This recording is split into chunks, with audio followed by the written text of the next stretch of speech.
I'm joined by a very special guest for this lovely weekend. Her name, Missy Higgins. Yeah! I can hear people cheering from here. Oh, really? So what's it like to wake up at 8:30 in the morning? It's hard. Yes. Are I'm you not much of a used to morning it. person I was now? just saying I haven't woken up this early since I was in high school when the dormitory bell rang. To wake you up, was there people kind of coming down the hallways and kind of whacking with Whacking on sticks? the door, and no.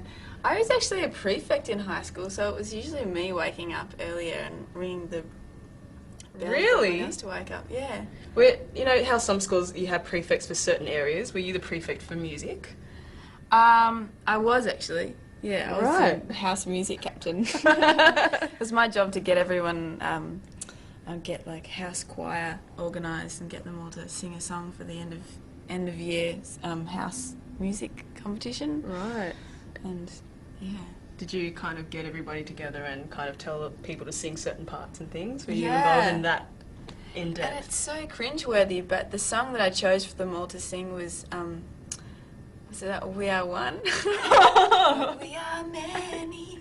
Very passionate. I know. I was feeling very patriotic at that stage of my life. Loved your school. Oh, I don't know. We'll talk more about your school later. But weird question, what's your favourite breakfast cereal? That is a weird question. Muesli.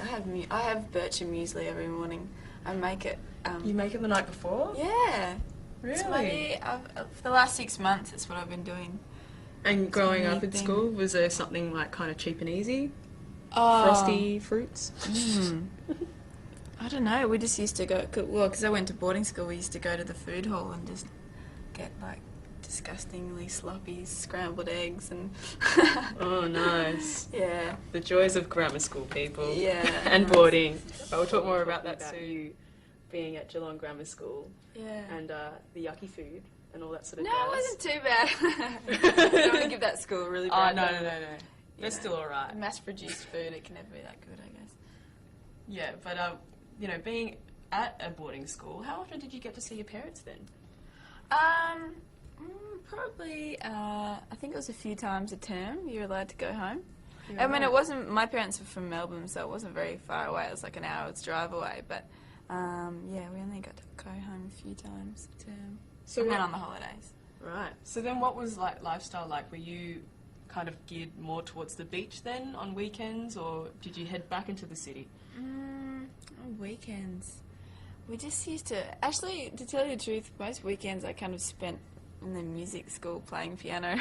Yeah, right. There was this, just near our house, there was a, the music school, which had little dormitory, little kind of soundproof booths with pianos in them, and I used to kind of lock myself away in them all day. I just played. I was one of those loners. Oh, were you?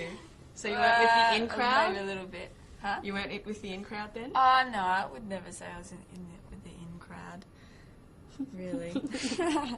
But, no, I just really loved writing songs at that stage. I was just kind of discovering that I could and that I loved it.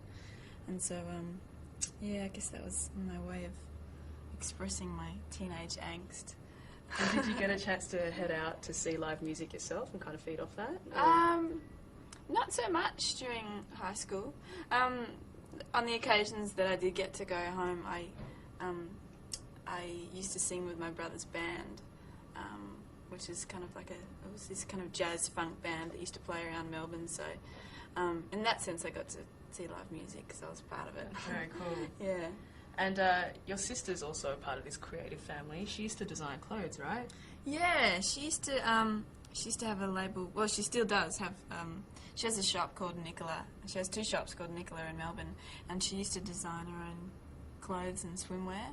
Mm-hmm. But now she just kind of stocks other labels in her shops. Did she used to make you wear things to events to kind of promote her shop and things like that? No, she never used to. I used to wear a lot of her clothes, but she was never pushing it on me. Like, please advertise. So what's your personal taste then?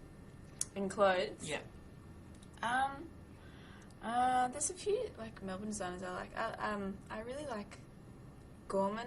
She's a Melbourne Oh, designer. She's got a shop on Chapel Street that I really love, and Actually, a friend of mine, Lou Phillips, owns a shop on Chapel Street called Phillips as well. Oh, and yeah. there's They've got really nice dresses there. yeah, they're great. They've got a whole lot of different labels as well. Mm. And of course, my sister's shop. And there's a label called TL Wood in Melbourne that I really like as well. It's Teresa Liana and Chris Wood.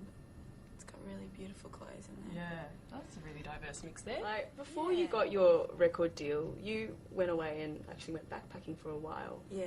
Was that kind of like your post-VC gap year? Pretty much. Yeah, there was quite a lot of people from my year actually doing the same thing, going backpacking or just going travelling before they went to uni. Yeah. I was just kind of doing it before I went into the music industry, I guess. That was my equivalent of that. But yeah, my friend and I had kind of saved up, you know, for about a year working whenever we could during the holidays and on the weekends. And yeah, we were just really excited about it. And so it was something that I really wanted to do, go travelling around Europe and just explore the world.